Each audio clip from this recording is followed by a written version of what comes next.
नमस्कार, the crime show में स्वागत है आप सभी का। आप देख रहे हैं अभी 24। मैं हूं आपके साथ श्रवण तंबोली।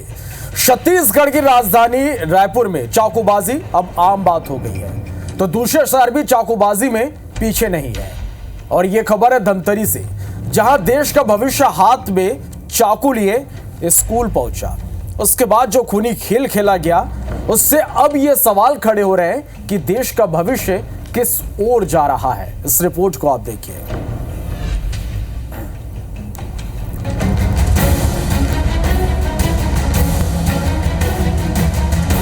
छत्तीसगढ़, जहां चाकूबाजी आम बात हो गई है। कहीं रात चलते चाकू घोंप दिया जाता है, तो कहीं रात के अंधेरे में लूट के लिए चाकूबाजी हो रही है। लेकिन धमतरी से सामने आए केस ने सबको हैरान कर दिया।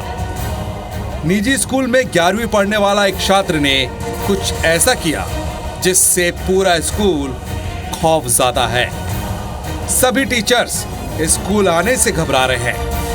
चाकू लेकर स्कूल पहुंचे छात्र ने स्कूल के ही शिक्षक कुलप्रीत सिंह और जुनेद मोहम्मद पर हमला कर दिया। घायल टीचरों को अस्पताल में भर्ती कराया गया है। दो लोग हैं, एक जुनैद करके है, दूसरा कुलप्रीत करके है। कुलप्रीत वाले को तो हाथ में चोट लगा है, वो तो कुछ उतना ज़्यादा कोई सीरियस नहीं है। लेकिन ये जो जुनैद करके है, उसको 5-6 जो इंजरी हुआ है, हेड में हुआ है और थोड़ा गहरा भी है इंजरी। घायल टीचर्स में से एक सीरियस बताया जा रहा है, जिसे रायपुर रेफर किया गया है। टीचर के सिर और गले में गहरे जख्म आए हैं। फिलहाल पुलिस ने केस दर्ज कर आरोपी छात्र की तलाश शुरू कर दी है। ऐसा लगता है जैसे चाकू रखना युवाओं में फैशन बन गया है। लेकिन अब यह फैशन स्कूली बच्चों में भी सर चढ़कर बोल रहा है। देवेंद्र कुमार मिश्रा, IB 24, धमतरी। ऐसा नहीं है कि चाकूबाजी की घटनाएं सिर्फ छत्तीसगढ़ में हो रही है, मध्य प्रदेश भी इससे अछूता नहीं है। बात इंदौर की जाए, जहां शादी में एक छोटी सी बात को लेकर ऐसा विवाद हुआ जिसमें चाकू चले, खून से जमीन लाल हो गई। तो शादी समारोह में क्यों चला चाकू, इस रिपोर्ट को आप देखिए।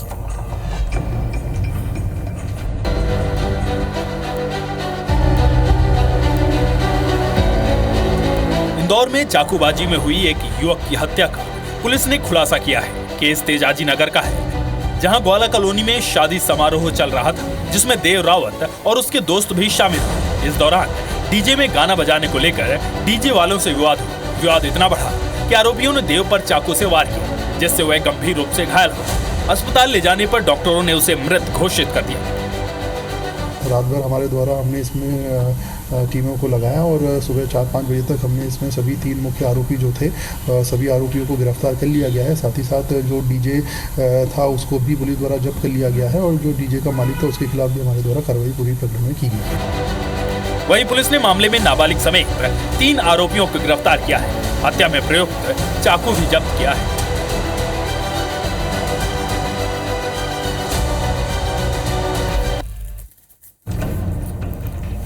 हम हमेशा सोचते हैं कि ऐसी जगह रहे जहां कोई आफत ना आए, घर सुरक्षित रहे और घर वाले सुरक्षित रहे और माहौल खुशहाल रहे।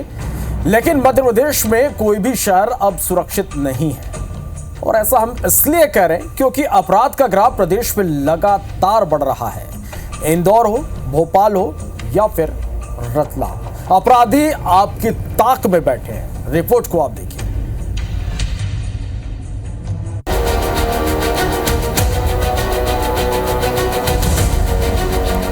इंदौर के लसूड़िया इलाके में 9वीं की छात्रा के साथ गैंगरेप का मामला सामने आया है। नाबालिग मेडिकल स्टोर पर काम करती थी, जहां उसके साथ काम करने वाले 2 युवक एक निर्माणाधीन मकान दिखाने के बहाने नाबालिग को साथ ले गए और पानी में नशीली गोलियां देकर गैंगरेप की वारदात को अंजाम दिया। फिलहाल पुलिस ने आरोपियों के खिलाफ केस दर्ज कर मामले की जांच शुरू कर दी है।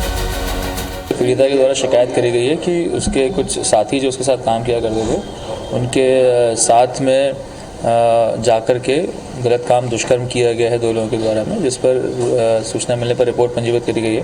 पीड़िता नाबालिग है। आरोपी के गिरफ्तार हैं अभी? आरोपी को गिरफ्तार कर लिया गया है और आगे बढ़ाने की कार्रवाई की जा रही है। वहीं दूसरा मामला भोपाल के बाग सिवनिया इलाके का है, जहां 9 साल की बच्ची के साथ 50 साल के अधेड़ ने छेड़छाड़। आरोपी सिक्योरिटी गार्ड को पुलिस ने गिरफ्तार कर लिया है और घटना स्थल के सीसीटीवी फुटेज भी जब्त कर लिए। पुलिस के मुताबिक बच्ची खेलने के लिए टाउनशिप से बाहर गई थी। शाम को गार्ड ने बच्ची की उंगली बायोमेट्रिक डिवाइस में लगाने के बहाने उसे बैड टच किया। घटना के बाद फौरन परिजन थाने पहुंचे और केस दर्ज कराया। फिलहाल पुलिस गार्ड को गिरफ्तार कर पूछताछ में जुट गई। शिकायतकर्ता के द्वारा शिकायत की गई थी कि उनकी बच्ची जब कॉलोनी से खेल के वापस घर पे आ रही थी, उसी समय बायोमेट्रिक्स में अंगूठा थंब इम्प्रेशन लगाने के नाम पर वहाँ के गार्ड ने उस बच्ची के साथ बुरी नीयत से छेड़छाड़ की है। इस पर हमने धारा 74 BNS और 9M पॉक्सो 10 धारा का मामला दर्ज किया है। आरोपी को गिरफ्तार कर लिया गया, माननीय न्यायालय के समक्ष पेश किया गया। तीसरा मामला रतलाम का है, जहां पुलिस ने एक बच्चा चोर गिरोह का पर्दाफाश किया है।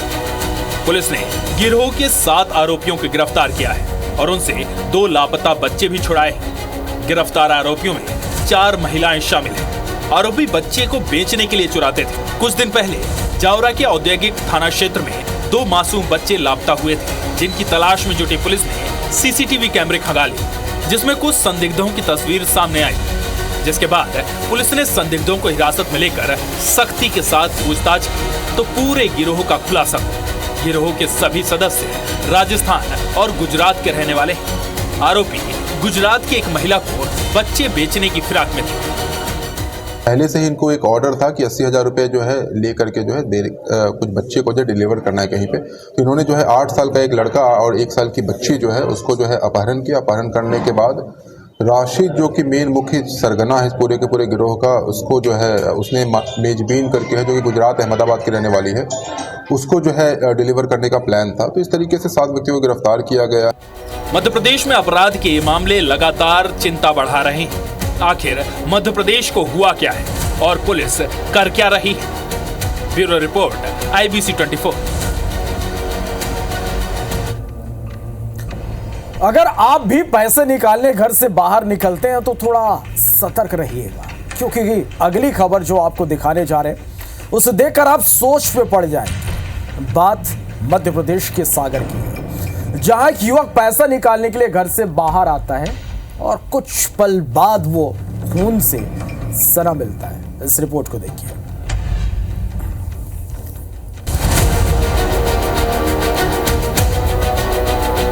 पैसे निकालने घर से निकला था वो। घर पहुंची तो सिर्फ मौत की खबर। सागर के गल्ला मंडी क्षेत्र में बीती रात शराब दुकान के पास एक युवक लहूलुहान पड़ा था। लोगों ने घर वालों को सूचना दी तो आनन फानन में परिजन गल्ला मंडी पहुंचे और घायल युवक को अस्पताल पहुंचाया, लेकिन खून ज्यादा बह जाने की वजह से इलाज के दौरान उसकी मौत हो गई। परिजनों का कहना है कि मृतक रवि आदिवासी दिन के 12 बजे घर से कुटीर योजना के पैसे निकालने निकला था। परिजनों की शिकायत पर पुलिस ने केस दर्ज कर जांच शुरू कर दी। हमारे पति सागर आए थे कुटी का सामान लेने, तो भी घर नहीं गए। तो हमको इसने फोन लगा एक बंदी ने, गल्ला मंडी में हम मोड़ा 12 बजे निकला भाई, किस्त के पैसा कुटी के पैसा निकाले तो 7:30 बजे पता चला। तब ढूंढ नहीं आए हमें, मैंने ढूंढने से गाड़ी मिले। बुंदेलखंड मेडिकल कॉलेज में मृतक का पोस्टमार्टम किया गया। जानकारी के मुताबिक मृतक के जिस्म में जिस तरह के गहरे घाव मिले, उससे अंदाजा लगाया गया कि युवक की हत्या धारदार हथियार से की गई। फिलहाल पुलिस के हाथ अब तक खाली है, तो साथ ही पुलिस मीडिया के सवालों से बचती नजर आ रही है। शिवम दत्त तिवारी, IBC 24 सागर। रतलाम के सालाना से विधायक कमलेश्वर डोडियार ने जिला अस्पताल के डॉक्टर पर गाली गलौज का आरोप लगाते हुए थाने में शिकायत दर्ज कराई है और इस घटना का वीडियो भी सामने आया है। पुलिस ने मामला दर्ज कर जांच शुरू कर दी है। इस वीडियो को बीमार कौन है ये बताओ, नहीं तो अभी ताने चलो। सर खुद ही कह रहा ना बीमार हूं मैं। कब बोले पर्ची कहां? चल बता पर्ची कहां है? पहले अपना पर्ची कहां है? पहले परिचय। पर्ची कहां? ओए गाली कैसे दे रहा तुम? गाली कैसे दे रहा? कौन है मालूम है? मैं बताऊं कौन हूं मैं? कौन हो? गाली कैसे दे रहा? रिकॉर्ड कर दो। गाली कैसे दे रहा? डॉक्टर साहब ये विधायक की गाली दे रहा? कैसे बना? एक विधायक को गाली ये सर को गाली बक रहे हैं, दस को गाली बक रहे हैं, इनके अपशब्द स्पष्ट रिकॉर्ड हो रहे हैं। दादागिरी चलेगी क्या? दादागिरी क्या की है? जनप्रतिनिधि आएंगे, चारों में से मरीज कोई भी नहीं है यहाँ पे आते से बात कैसे करी तुमने? कैसे बात करी? बदतमीजी से, ऐसे बदतमीजी से बात करोगे? डॉक्टर कौन है ये पूछा तुमसे? हाँ तो डॉक्टर तमीज से बात नहीं कर सकते, डॉक्टर कौन है? तुम चारों बैतूल के एक मल्टीप्लेक्स में पुष्पा 2 फिल्म देखने गए 2 युवकों के बीच विवाद हो गया। विवाद के बाद युवकों के दोनों गुटों में जमकर मारपीट हो गई। तस्वीरें आप देख पा रहे हैं। मारपीट का वीडियो सोशल मीडिया में जमकर वायरल हो रहा है। तो ये आप तस्वीरें देखिए। फिल्म पुष्पा को लेकर लोगों में किस तरह से दीवानगी है। थिएटर में बड़ी संख्या में लोग इस फिल्म को देखने पहुंच रहे हैं और इसी दौरान देखिए 2 गुटों के बीच थिएटर के भीतर ही विवाद हो गया। जमकर लात घुसे चले।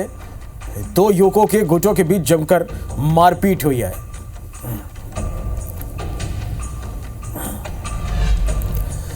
जबलपुर में पूर्व सैनिक को मिलिट्री इंटेलिजेंस ने पकड़ा है। सेना में भर्ती करवाने के नाम पर युवकों से यह व्यक्ति पैसे ले रहा था। सुदूर इलाके से पूर्व सैनिक विकास कुमार गुप्ता को पकड़ा गया। खुद की पोस्टिंग पुणे में होने का यह दावा कर रहा था।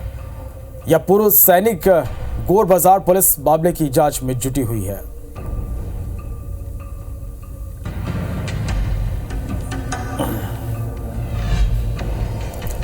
भोपाल में डबल मर्डर के आरोपी एएसआई योगेश मरावी को सस्पेंड कर दिया गया। एएसआई योगेश पर पत्नी और साली की हत्या का आरोप है। 3 दिसंबर को वारदात हुई थी। आरोपी एएसआई योगेश मरावी की सैलरी भी रोकी जाएगी। वहीं एएसआई को बर्खास्त करने की भी तैयारी है और इस मामले की विभागीय जांच भी शुरू हो चुकी है।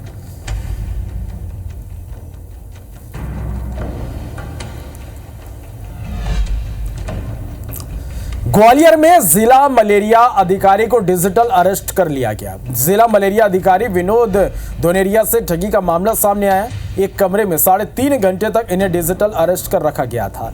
जिला मलेरिया अधिकारी ने थाटीपुर थाने में मामले की शिकायत दर्ज कराई है।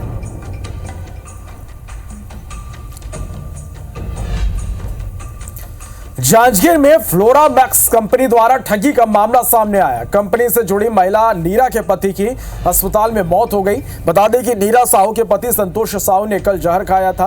बैंक कर्मी और कंपनी से जुड़ी महिलाएं नीरा के घर पहुंची थीं। ये महिलाएं इन्वेस्ट की गई रकम की मांग कर रही थीं। दरअसल मामला 2700 महिलाओं से 8 करोड़ 10 लाख की ठगी का है। कंपनी के डायरेक्टर समेत 5 लोगों पर एफआईआर दर्ज कर ली गई है।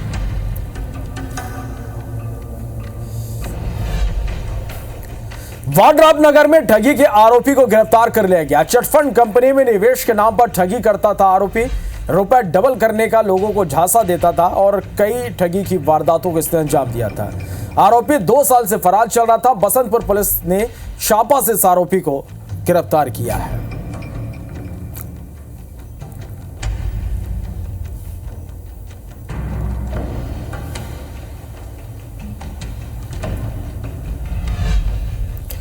द क्राइम शो में फिलहाल के लिए इतना ही। एक छोटे से ब्रेक के लिए यहां पर रुकेंगे। ब्रेक से लौटेंगे तो आपको दिखाएंगे यूपी अपडेट।